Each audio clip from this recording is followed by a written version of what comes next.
Jamia Masjid Gausiya main बाज़ार बोले दी जुग्गी में 12 रबीउल अव्वल के दिन बाद नमाज शाह हजूर पाक सल्लल्लाहु अलैहि वसल्लम की वलादत के सिलसिला में 63 पाउंड का केक काटा गया। नुमाइंदा न्यूज़ होम शबाज कमर मनाज की रिपोर्ट के मुताबिक बोले दी जुग्गी मेन बाज़ार की जामिया मस्जिद गौसिया में अज़हर बशीर रवान यासे की क़यादत से केक काटा गया और इस मौका पर हजूर की शान में महफिल मिलाद पाक का इनकाद किया गया, जिसमें मुअज़्ज़िज़ीन इलाका सदर जामिया मस्जिद गौसिया मोहम्मद नज़ीर उर्फ़ लाला, इमाम मस्जिद कारी खिज़र हयात, मलिक नासिर अवान, मोहम्मद अतर जावेद अवान, मोहम्मद अब्दुल्ला अतर,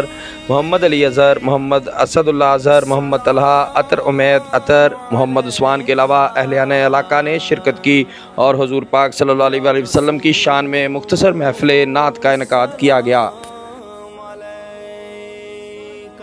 या नबी सलाम अलैका,